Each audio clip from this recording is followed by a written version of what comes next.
Eh, muy, buen- Muy buenas tardes a todos, a todas. Nos da mucho gusto estar aquí en esta sesión presencial del curso para la construcción de la paz duradera en escuelas secundarias en Baja California. Voy a tener el gusto de presentar a la ponente del día de hoy, que es la doctora María Cecilia Fierro Evans. Ella es doctora en educación por el Departamento de Investigaciones Educativas del Instituto Politécnico Nacional. La doctora Fierro es una reconocida investigadora en el ámbito de la convivencia escolar, formación docente y cultura escolar, cuyas aportaciones se centran en el estudio de cómo las relaciones humanas, la colaboración y la reflexión colectiva transforman las prácticas educativas. Actualmente se desempeña como profesora investigadora en la Escuela Nacional de Estudios Superiores, ENES, en León, que es de la UNAM, donde lidera proyectos enfocados en la innovación pedagógica y el fortalecimiento de entornos de aprendizaje incluyentes y equitativos. Ha sido consultora externa de diversos proyectos nacionales para la Secretaría de Educación Pública, así como colaboradora en estudios internacionales para la OCDE y UNESCO en Santiago de Chile. Es fundadora de la Red Latinoamericana de Convivencia Escolar.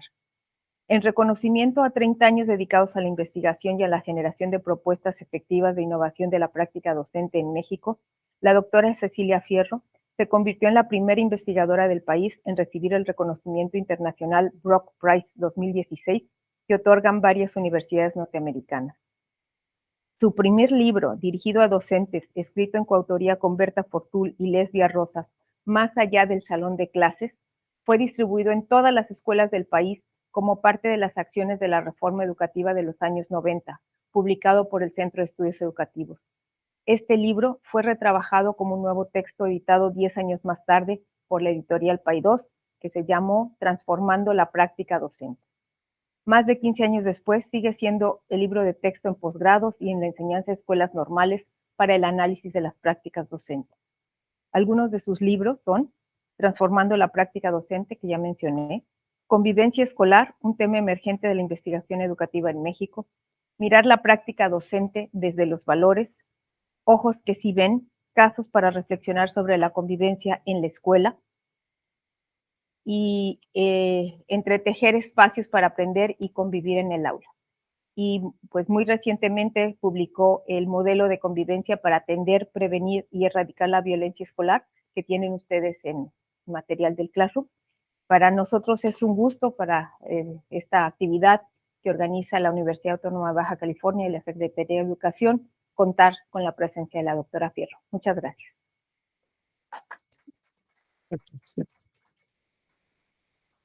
Muchas gracias, Graciela, por esa presentación tan generosa de tu parte. Y quiero decir que lo que voy a compartir con ustedes no va a ser, no estar centrado específicamente en el modelo de convivencia, sino en una reflexión o en una discusión que tiene como foco la vida cotidiana escolar como un espacio, como un posible espacio de construcción de esperanza.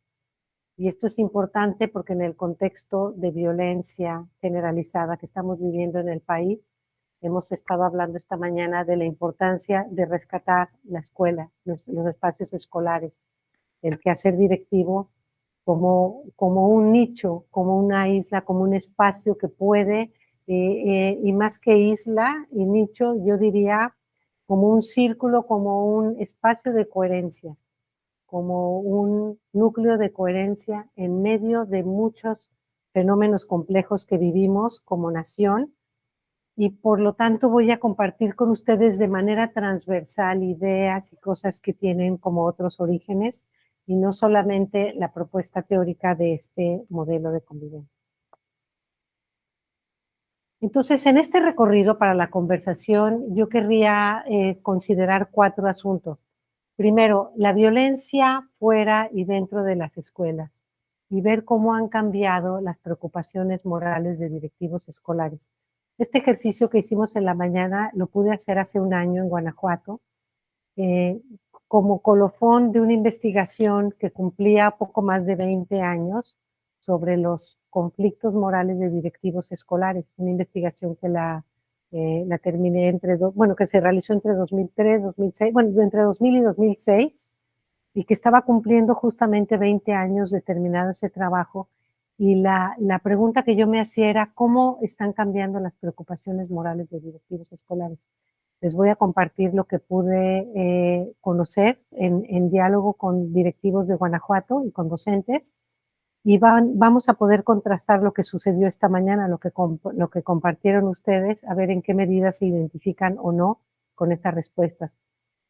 En un segundo momento voy a compartir con ustedes, y con este título, Entre la espada y la pared, es el título de una publicación que hice junto con un colega alemán, un profesor visitante que vino de Alemania, que estuvo asentado, que estuvo haciendo una estancia en la universidad, en la UNAM, en la escuela Enes León.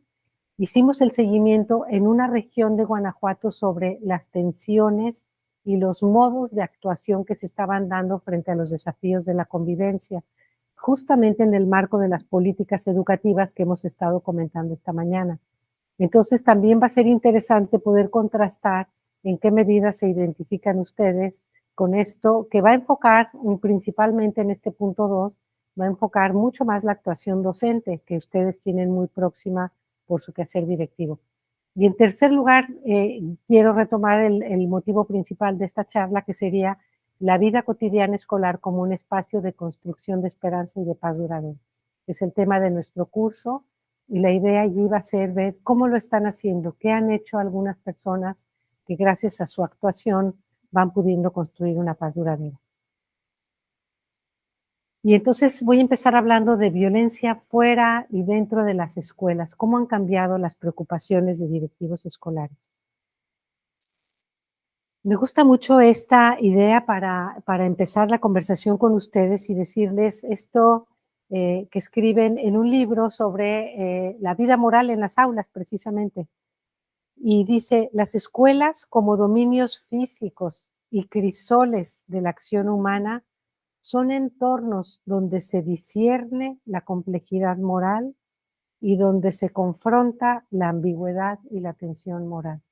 Es decir, las escuelas, por ser el dominio en el que queremos acompañar y orientar la acción humana a través de la formación de personas, son lugares sumamente complejos por definición. Y bueno, basta haber escuchado 5 minutos de lo que han compartido esta mañana para ver cuánta complejidad hay, debido a las condiciones de vida, a la diversidad de personas que se reúnen, la diversidad de intereses, de proyectos y de condiciones, de contextos, de apoyos o falta de apoyos institucionales.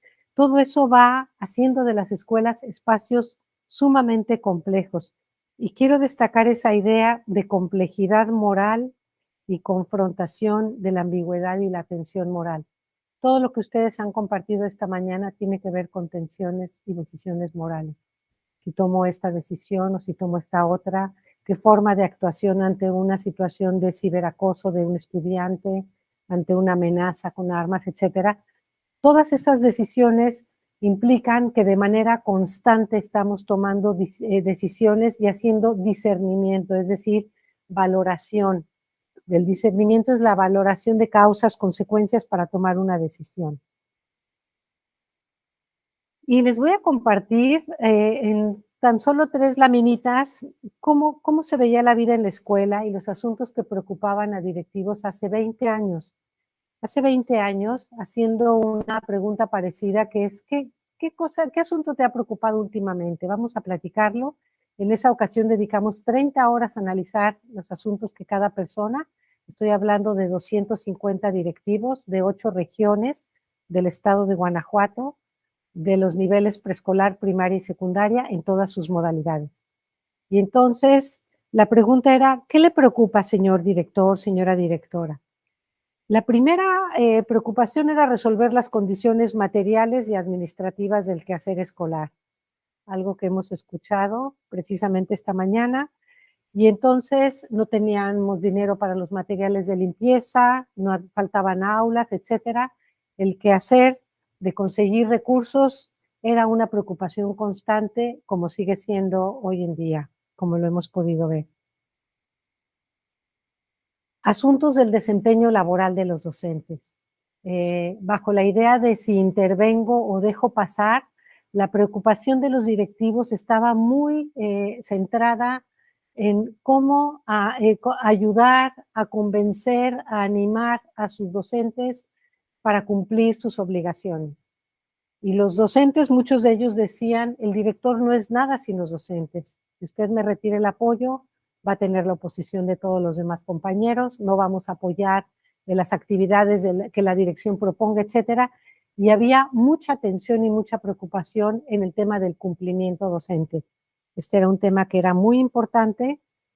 Y otra de las preocupaciones era abordar las situaciones de bajo rendimiento o de mal comportamiento de estudiantes. ¿Qué hago con este estudiante indisciplinado? Tenemos un estudiante con alguna necesidad educativa especial o rechazan sus compañeros, los padres de familia no quieren que esté en el aula, ¿cómo lo manejo? Entonces, las preocupaciones de los directivos escolares eran tres dilemas. ¿A qué me dedico? Que era el conflicto entre administrar la escuela y resolver los temas educativos por la cantidad de tiempo que había que dedicar a infraestructura, materiales, etcétera. El segundo dilema era intervengo o dejo pasar, es decir, el manejo ante situaciones de incumplimiento docente.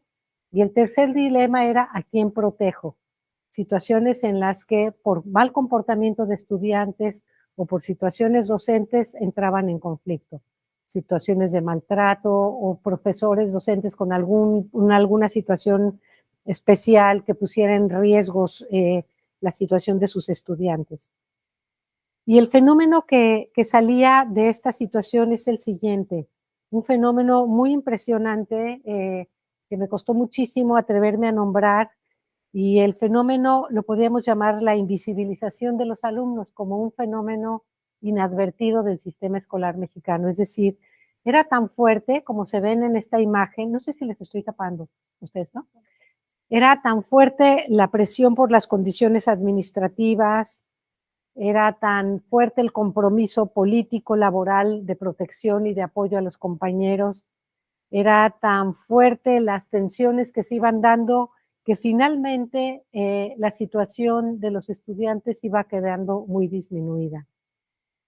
Y este fenómeno de invisibilización no era una deficiencia de las personas, no era una deficiencia de una directora o de un director, no era una falta de su ética personal, era una condición estructural del sistema que finalmente la presión, la cultura político-laboral, la falta de apoyo material a las escuelas y la diversidad de situaciones iban llevando a que quedara muy disminuida la imagen de los estudiantes.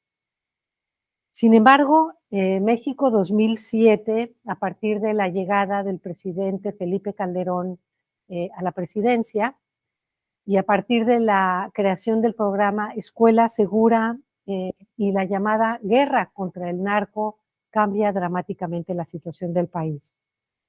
Aparece una nueva condición de violencia que nunca habíamos visto. Se habla de que de 5 grupos delictivos, muy pronto se estaba hablando de 150 y cada vez que había alguna captura se multiplicaban y más los cabecillas. Es decir, entramos en una dinámica de violencia que parecía imparable y al mismo tiempo esta dinámica empieza a permear la vida de las escuelas. Y el tema de la violencia escolar entra en escena. No porque estuviera ausente, había muchos tipos de violencia previamente, pero aparece en la escena formal de la política pública y también de la investigación educativa. Ahora lo vamos a comentar, o sea, la investigación educativa no tenía contemplado este tema como un tema dentro de la agenda de la investigación nacional. Pero junto con eso empiezan a aparecer nuevos lenguajes para leer el acontecer escolar. Por ejemplo, el concepto de violencia estructural, a pesar de que era un concepto acuñado desde la década de los finales de los 60 por Johan Galtung, el tema de violencia estructural aparece, entra en escena para referirnos ¿a qué? Pues a las condiciones de vida que impiden que estudiantes tengan acceso a la salud, a la alimentación adecuada, a un cuidado, a una seguridad, etcétera. Y ese tema de violencia estructural es un tema que afectaba la vida de las escuelas y que se empieza a reconocer de esa manera. Otro tema que aparece muy fuertemente es el de violencia directa, que es el que mucho más ha preocupado y del que hemos podido comentar diversas situaciones esta mañana, que tiene que ver con todas las situaciones de abuso, maltrato, acoso, ciberacoso, etcétera, vandalismo, todas las diversas manifestaciones de violencia directa que suceden en la escuela. Este es otro concepto que no estaba en el lenguaje y que entra en la escena en esta década a partir del año 2010 empiezan a circular con mucha más frecuencia estos conceptos. El de violencia cultural, y como lo reflejan estas caricaturas, justamente van mostrando las situaciones de marginación por motivos de género, por motivos de origen cultural, étnico, de condición socioeconómica, de condiciones personales, etcétera. La burla, y quiero comentarles que todas estas caricaturas que hizo muy amablemente David Herrerías para una publicación que está en proceso, todas están basadas en registros de clase. Es decir, no son caricaturas imaginadas por su cabecita como buen diseñador, sino que está retomando el ejemplo de un chico que viene de Yucatán y que es la burla de todos por la forma en que pronuncia, o la marginación hacia la mujer porque las mujeres no deben de seguir estudiando, etcétera, ¿no? Entonces, violencia cultural y algo muy importante que sucede, distintas prácticas y procesos escolares que estaban totalmente normalizados adquieren un nombre, violencia institucional. No sé si alcanzan a leer la caricatura o se los leo, el letrero. Dice mi maestra que no voy a salir en el Festival del Día de las Madres porque no tienen disfraz. Este fue uno de los temas que más frecuentemente pudimos observar en las visitas a escuelas. Niños y niñas que estaban en el salón fuera porque no podían participar en los festivales o que tenían el día libre porque no tenían 2 pesos para pagar el transporte que los iba a llevar a un museo o a una actividad especial. Es decir, la escuela sin tener la organización o la idea de tomar acciones compensatorias frente a la violencia estructural que es la causa de que los estudiantes tengan condiciones muy desiguales para enfrentar las tareas académicas, la escuela decía, la justicia es todos parejos, aquí todos parejos, no tuviste para el camión, ni modo, no tuviste para la práctica, ni modo. Contaban los estudiantes incluso universitarios que conseguían una bata prestada y en la universidad decían, bata prestada, que no es la que se pagó aquí, no se recibe, no entras a la práctica. Es decir, todas las formas que van aumentando la marginación económica, social y educativa de las personas que están enfrentando su quehacer educativo con mayor, su quehacer escolar con mayor desventaja. Y entonces, muchas de las cosas que pasaban en las escuelas estaban normalizadas. Por ejemplo, les voy a dar un caso de la ciudad donde vivo. Había 2 filas en una de las escuelas, una fila con los estudiantes que habían podido comprar el nuevo uniforme de deportes que se cambiaba año con año, que era muy costoso, familias con muchos hermanos, y estaba la fila de los que sí habían pagado. Y cada lunes la directora nombraba persona por persona que no había pagado. Esta exhibición de pobreza iba creando una separación entre esos 2 grupos, que claro que no se modificaban a lo largo del año. Y ese tipo de prácticas, que eran muy frecuentes en distintas escuelas, empiezan a tener un nombre que no tenían. Eso es muy importante saberlo, es decir, se habla ya de violencia institucional hacia cosas que antes era ser parejos, que es, se decidió cambiar el uniforme, todos lo tienen que pagar, todas y todos, y si no, hay un problema. Ahora me voy a mover a contarles un poquito cuáles han sido las tensiones y los modos de actuación que hemos podido observar frente a los desafíos de la convivencia, como los que estamos conversando. La primera referencia y la primera, yo les diría, la primera expresión que emerge al preguntar esto es, la violencia está normalizada en mi comunidad. El contexto de mi centro de trabajo es muy violento. El alumno ya está normalizando la violencia y todas sus consecuencias. exactamente, con otras palabras, lo mismo que hemos podido comentar, la preocupación por el nivel de normalización, de falta de atención, de acompañamiento al desarrollo socioemocional, etcétera. Una segunda preocupación, y que me sorprende mucho la semejanza con sus propias palabras, es la indiferencia de los padres ante la violencia que generan sus hijos como reflejo de lo que viven en sus casas. Debido a que los generadores de violencia en la escuela son violentados en el ámbito familiar. Nuevamente, algo que hemos estado reflexionando, y estas son las preocupaciones que estamos viviendo en este momento. Este sería el corte de lo que estuvimos trabajando en el momento actual, que es lo que más nos preocupa en este momento. Y fíjense una tercera preocupación. Hay muchas situaciones de riesgo que no contemplan los protocolos y que hacen ver que el docente está solo en su labor. Además de parecer que toda la problemática social se la quieren cargar a las escuelas, siendo que muchas funciones corresponden al Estado y a la familia. Si se fijan, en la medida en que compartimos una problemática nacional, a pesar de que ustedes por estar en una zona de frontera tienen situaciones quizás mucho más agudas y graves, esto que se comparte desde el centro del país tiene plena y total resonancia con lo que podemos hablar de este tema. Es decir, nos sentimos solos y esto da lugar a un dilema que estuvimos reflexionando también. La preocupación pedagógica por los alumnos, el reconocimiento de la necesidad de actuación en favor de los alumnos está en tensión con la restricción de la tarea docente y también directiva, de implicación con los estudiantes y el rechazo de expectativas que van más allá de las posibilidades que se ven no realizables. Es decir, si el estudiante presenta problemas, directora, usted no se meta mejor.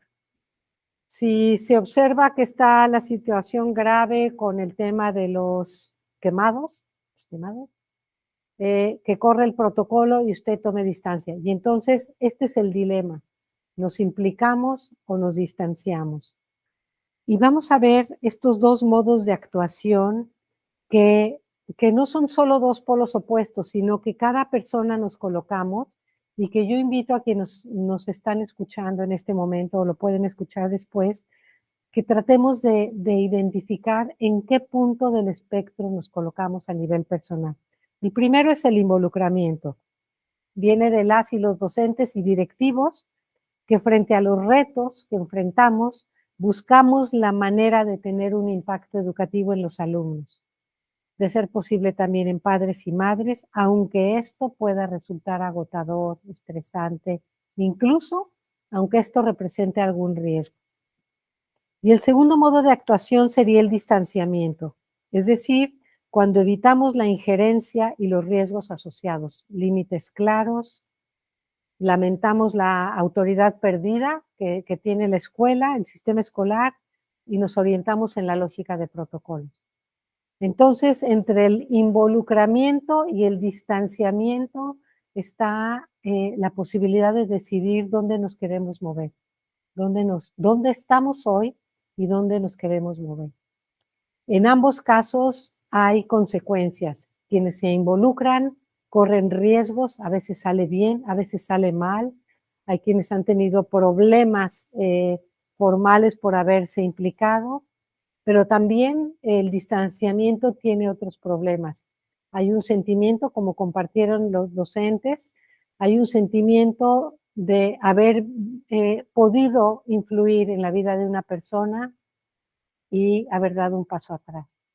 Y saber que ese joven, esa joven, perdió su posibilidad educativa, quedó en la calle, saber qué sucedió con quienes se involucró, saber cuál está siendo su destino o cuál fue su final. Entonces, en ninguna parte estamos a salvo de qué, del crisol moral, de la decisión moral. En ningún lugar. ¿Por qué razón? Porque estamos en la actividad educativa. Y la actividad educativa nos convoca a una implicación inevitable, porque trabajamos con personas. Entonces, tanto quienes deciden involucrarse como quien decide tomar distancia y protegerse lo más posible, en cualquier caso hay consecuencias que nos pueden incomodar o que nos pueden afectar el ánimo y demás, ¿no? Y me voy a mover entonces ahora a un tercer momento para hablar de la vida cotidiana escolar como un espacio de construcción de esperanza y de paz duradera. ¿Qué han hecho quienes escogieron la opción de implicación? A veces tímidamente y poco a poco fueron animándose más hasta ir tomando más decisiones. Lo primero que ha llamado la atención en la investigación, y aquí se suman muchos datos de investigaciones internacionales que voy a estar obviando, pero que respaldan estas mismas afirmaciones que hemos podido observar en escuelas. Y el primer tema es la atención de la diversidad a partir del reconocimiento y del aprecio. Aquí tenemos una caricatura de una situación que vivió Paloma junto con Flavio Rojo en una escuela en Zacatecas. Una situación muy linda. ¿La quieres contar tú? Sí, se las voy a contar yo, pero aquí está la protagonista de esa observación.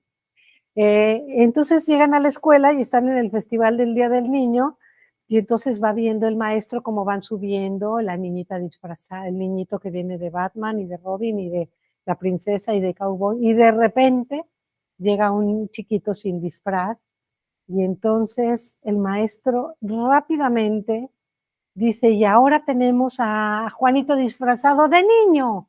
Y entonces gran aplauso y convalida la situación de este chiquito en lugar de haberlo dejado fuera del festival y del recorrido. Y eso se le ocurrió allí sobre la marcha, y ese es un ejemplo que muestra justamente ¿cómo les diría?, la fuerza y la sencillez de las acciones de convivencia. Se dan cuenta de que fue una palabra, fue un gesto y cambió radicalmente la situación de una persona y el mensaje para los demás. El mensaje para los demás es todas estamos incluidos en la fiesta, independientemente de que haya tenido tu familia la condición de ponerte un disfraz o de no hacerlo. Entonces, el mensaje es para la persona, el mensaje es para el chiquito que está aquí disfrazado de niño y de otros de niñas, y el mensaje es, eres importante y eres parte de la fiesta, y lo valioso eres tú, no la ropa que traes puesta. Entonces son mensajes, y eso es lo que una chilena, una investigadora chilena, Cecilia Vance, dice que eso es lo difícil de la convivencia, que como es un tema omnipresente en la vida de las escuelas, tiende a la invisibilidad. O incluso no solo tiende a la invisibilidad, sino tiende a considerarse como algo banal, como si ese gesto o esa palabra no fuera nada porque fue sencilla y cotidiana. Y al contrario, incluso la palabra convivencia es interesante, porque lo que dice es convivencia. Y la fuerza de la vivencia es lo que hace que aprendemos tanto en la vida compartida con otras personas. La vivencia se ancla en el cuerpo y no solo en la cabeza. Y yo les diría, bueno, de hecho vamos a tener en algún momento un ejercicio. Recuerda una vivencia de sentirte incluido o de sentirte excluida de una sesión. Yo les aseguro que así haya sido en preescolar, así haya sido en la universidad, yo les aseguro que tenemos grabado como con herraje una vivencia de ser incluidos o de ser excluidos en nuestra vida escolar o en algún otro espacio. Porque la fuerza de la vivencia está en el cuerpo, no es una idea que sucedió por allí y que la olvidé. Entonces aquí vemos un ejemplo de algo tan sencillo como es la atención de la diversidad. Y vamos a ver qué hace la maestra Rocío, que está en 6º grado. Ella todo el tiempo está trabajando. Ella misma les cuenta a sus estudiantes que ella fue disléxica, que le costó muchísimo aprender y que por eso ella promueve el trabajo en equipos y las tutorías, pero ella monitorea, como dice, yo siempre los monitoreo para que todos queden incluidos en las actividades. Nada de que alguien queda ahí nomás de adornito, no, no, no. Y además hace equipos combinando capacidades de manera que lo que se va a compartir en el trabajo en equipo se pueda estar equilibrando y enriqueciendo con el aporte de otros. Y fíjense lo que dice la maestra Rocío. Luego les pido que expliquen cómo lograron integrar a todos los miembros de su equipo. de manera que va enseñando la cultura de la colaboración y a través del trabajo en equipo. En la voz de los estudiantes, fíjense lo que dicen sus alumnos cuando fueron entrevistados por Patti Carvajal, dice: me gusta mucho cuando la maestra nos pone a trabajar en equipos y nos pone muy seguido. Hay actividades diferentes y cada quien va colaborando, como recortar, colorear, dibujar, leer, hacer resúmenes. También escribir un cartel para que todos puedan participar. Fíjense el énfasis de sus estudiantes. Ese énfasis que hace la maestra perfectamente está siendo registrado. Ahora, ¿qué dice otra alumna? A mí también me gustan los equipos. Antes casi no hablábamos más que con nuestros amigos y había pues puros pleitos. Y ahora puedes conocer y hablar más con los que no se juntan contigo. Ya tenemos más confianza de decir nuestras opiniones. Antes no. Esa es otra reflexión que hace uno de sus estudiantes. Y una alumna dice: sí, ya todos pueden opinar sin que alguien les diga algo o se burlen. Eso nos ha ayudado a convivir más, dice esta chiquita, aunque unos son más convivientes que otros, pero sí nos ha ayudado a llevarnos mejor. Y entonces se dan cuenta de que la maestra trabajó, ¿recuerdan la imagen del triángulo que vimos? La maestra está trabajando en nivel de hasta abajo, que es la inclusión. Y a través de estrategias de ayudarse mutuamente y de reconocer las diferencias, lo que está es creando una cohesión grupal que disminuye las tensiones. Y por eso es que estas pequeñas acciones pedagógicas tienen mucha fuerza y ustedes como directivos pueden contribuir a colocar la reflexión, bueno, tal como contaron, actividades artísticas y cómo disminuyeron las situaciones y las tensiones en un grupo. Ustedes han tenido experiencias semejantes, ¿no? ¿Qué dice la investigación internacional? Las escuelas con ambientes positivos están asociadas con altos niveles de rendimiento académico y bajos niveles de violencia escolar. Y estas son reflexiones que vienen desde otros niveles internacionales de investigación. Ahora bien, una segunda estrategia. La primera fue atender, reconocer, valorar la diversidad. Ahora, la segunda, fíjense, promover la colaboración y el apoyo mutuo como estrategia de nivelación académica y como estrategia formativa. Y aquí tenemos distintas situaciones en las cuales los estudiantes están colaborando, sea en VINAS, en equipos. Este grupo de ahí es un grupo de estudiantes de Oaxaca, aquí tenemos otro, y en fin, son diferentes situaciones. Miren lo que dice una maestra en una zona de muy alta violencia en la ciudad de León. Dice: un arte docente que nadie me había enseñado. Comencé a identificar las necesidades tan severas de los alumnos de mi institución. Altos índices de rezago, violencia, drogadicción, intentos de suicidio, alumnos que ya habían estado en el tutelar, familias disfuncionales o desintegradas, entre otras. Así, empecé a desarrollar un arte docente que nadie me había enseñado, consistente en rediseñar sobre la marcha estrategias que me permitieran dar respuesta a situaciones emergentes, no solo académicas, sino de convivencia con estudiantes. Y entonces la maestra María está trabajando en un entorno de muy alta complejidad y a través de ese arte que nadie le había enseñado, que es reconocer necesidades e irlas atendiendo, va empezando a conquistar una pequeña disposición a aprender, una leve disposición a trabajar con sus compañeros. ¿Y qué nos dice la investigación internacional? Las escuelas, estos son metaanálisis, es decir, son estudios que están basados de datos de cientos o miles de escuelas, que por eso se llaman metaanálisis, es decir, están basados en las conclusiones de muchos estudios y dicen: las escuelas que promueven la competencia académica entre sus estudiantes tienden a tener altos niveles de violencia escolar.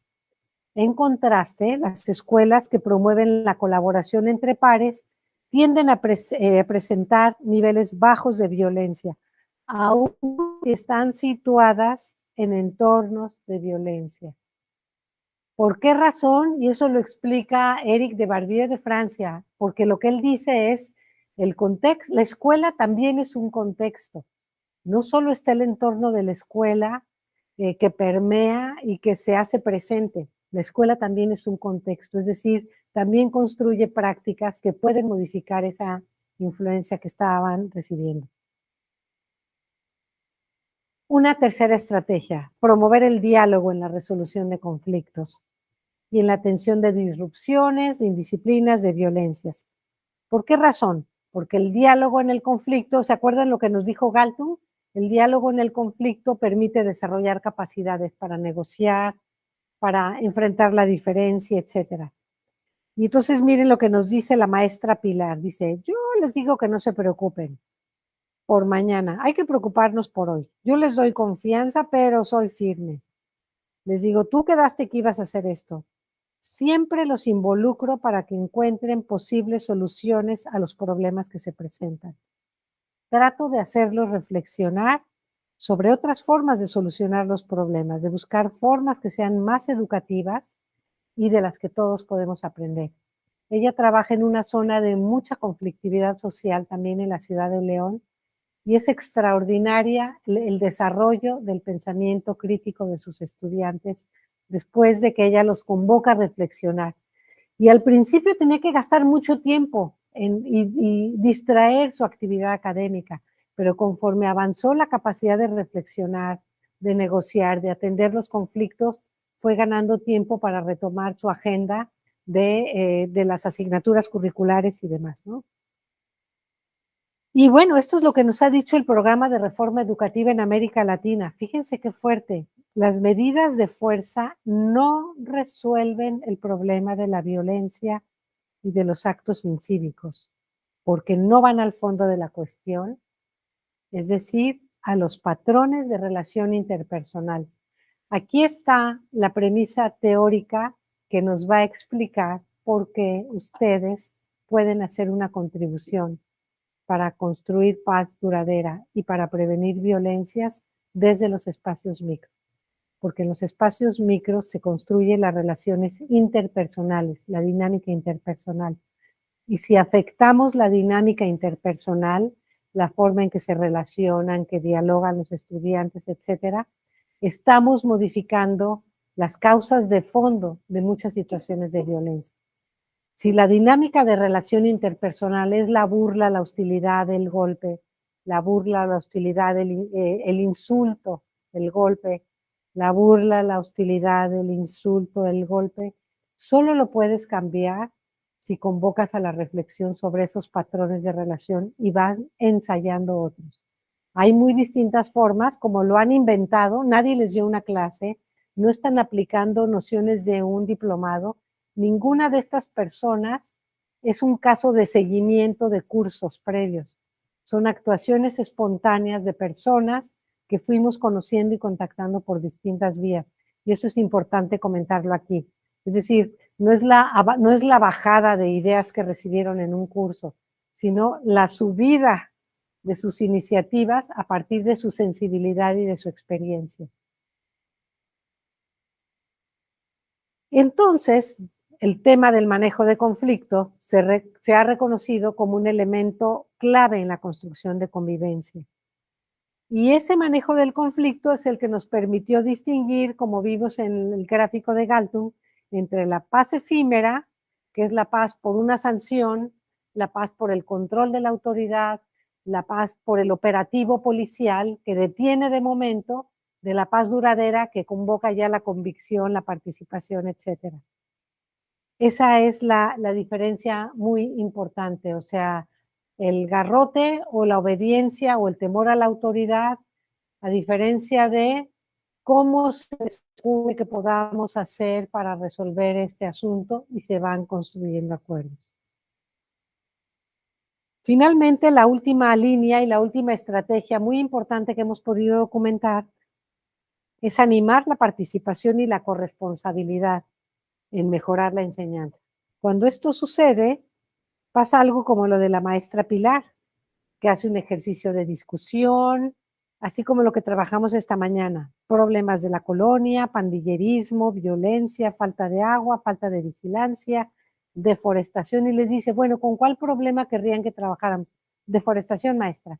Están talando todos los árboles del parque, de un parque donde viven muchos de estos niños y niñas. Y entonces, muy bien, ¿qué vamos a hacer? Escriben una carta a una autoridad de la municipalidad y no lo van a creer, lograron que se detuviera la tala de árboles. ¿Qué mensaje les dio la maestra?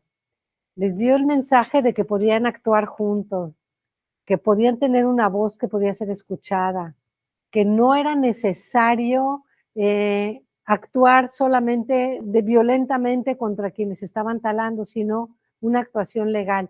Y ella en entrevista explica todo el por qué ella valora en la actuación ciudadana, cívica y pacífica como un patrón que tenemos que aprender desde la escuela.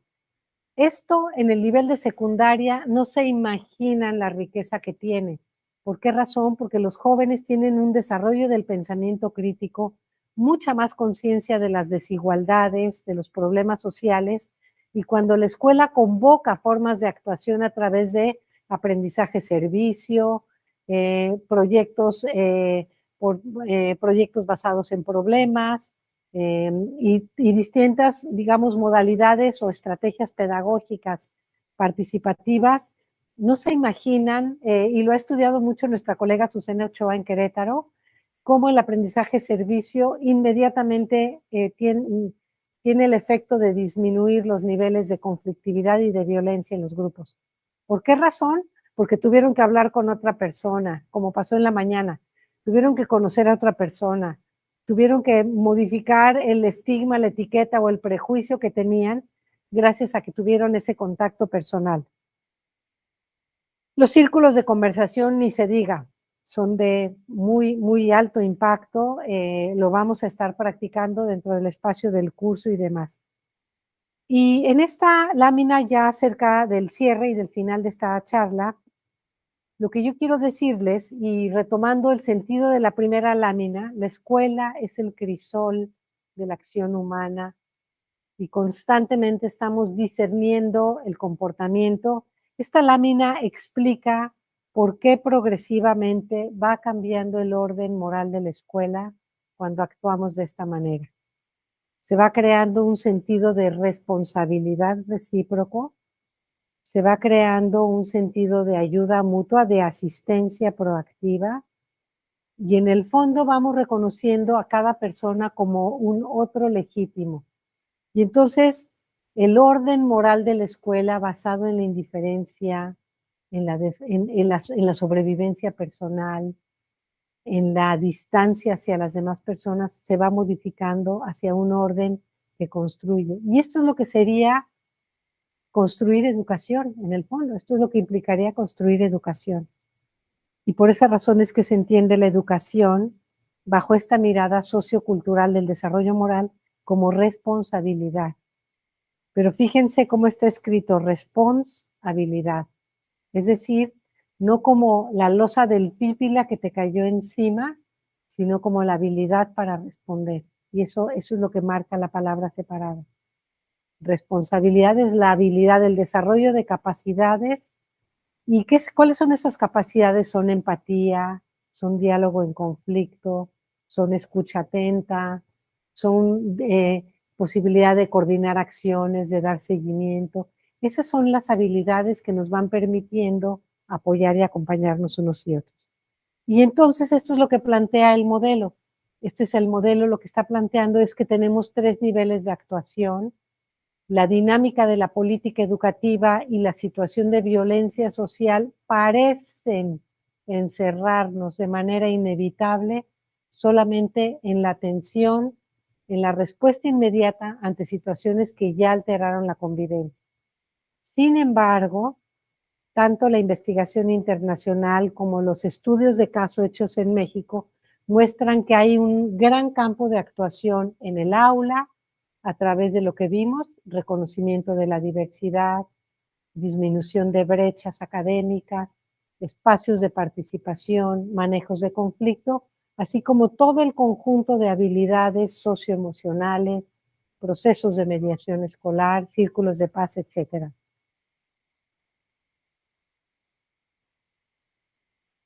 Y así es que Galtung nos dice, la paz se debe construir en la cultura y en la estructura, no solo en la mente humana. La paz no solo está en la cabeza, está en la dinámica.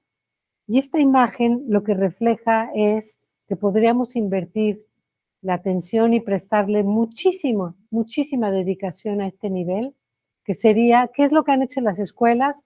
Desarrollaron talleres de carpintería, grupos de interés con los jóvenes, dieron espacios a talleres. En Chile, en una escuela que visité, incluso tuvieron casi una sanción de una supervisión escolar por el hecho de que estaban creando y abriendo actividades como talleres y demás y que se iban a perder clases.